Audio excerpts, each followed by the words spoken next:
The first, if not most important safety step is to wear a life jacket.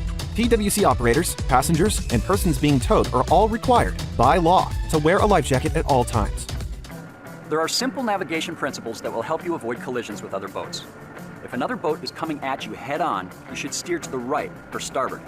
If you are overtaking or passing another boat, you should pass on the left or port side of that boat. Leave plenty of room and yield to that boat. If you are crossing the path of another boat, you should yield to a boat on your right or starboard.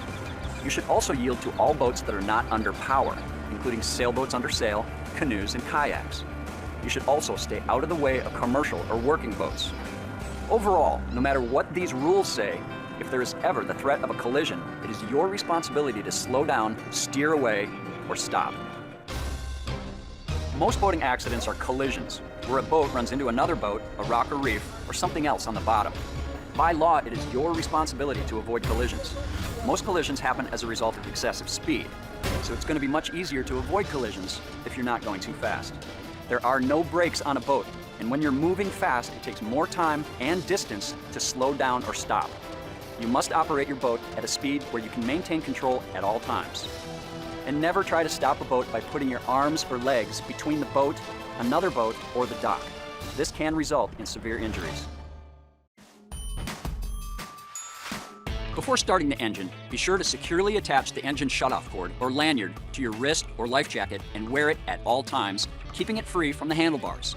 Then, if you fall off the PWC, the engine will stop. In nearly all states, it is required that the engine shutoff cord or lanyard be attached to you and the PWC. After riding, remove the cord from your PWC to avoid unauthorized use by children or others. Your rental operator will instruct you how to start your PWC engine. For the most part, it is as simple as choking the engine and pushing the start button. Once the engine is started and running smoothly, you can back off the choke lever. To stop the engine, push the stop button. Remember, stopping the engine will not stop the forward motion of the PWC, and on most PWCs, steering control is lost when the throttle is released or when the engine is turned off. This is extremely important to remember when trying to maneuver around an obstacle in the water. It is imperative to keep the engine running if you need to turn even slightly. The throttle controls your speed. Apply the throttle lever on the handle to accelerate and release it to slow down. The handlebars move the jet thrust nozzle, directing thrust in different directions to steer the PWC. Again, do not release throttle when trying to steer. Without thrust, you cannot steer the PWC. Remember, PWCs cannot stop on a dime. Go slow and give yourself plenty of space to stop. Take early action to avoid collisions. When operating a PWC, maintain a proper lookout and scan constantly with sight and hearing. It's not only a good idea, it's a legal requirement. PWC accidents can be caused by the operator's inexperience, inattention, or failure to look out for hazards, swimmers, other boaters, or shoreside structures. Operators should continuously scan the water for people, signs, objects, and other boats, especially other PWCs. Keep a safe distance away from people, objects, and other boats, including PWCs. Don't weave through vessels that are underway, stopped, moored, or at anchor while exceeding a reasonable speed.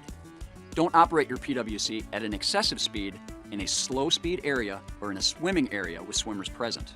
Do not go near others to spray or splash them with water. This may be considered careless and reckless operation. Avoid sharp turns and other maneuvers that might make it difficult for others to avoid colliding with you, or that might make it difficult for others to understand where you are going. The jet drive intake has tremendous suction and will pull loose items through the jet drive, much like a powerful vacuum. Items such as long hair, sand, stones, fishing line, loose clothing, or life jacket straps can become entangled in moving intake parts, resulting in severe injury or drowning, not to mention expensive damage to the vessel. Be sure to keep these objects away from the intake grate. Do not apply the throttle when anyone is standing or swimming anywhere near the PWC. Water and/or debris exiting the jet thrust nozzle can cause serious injury. If you capsize in open water, swim to the rear of the PWC and turn it upright.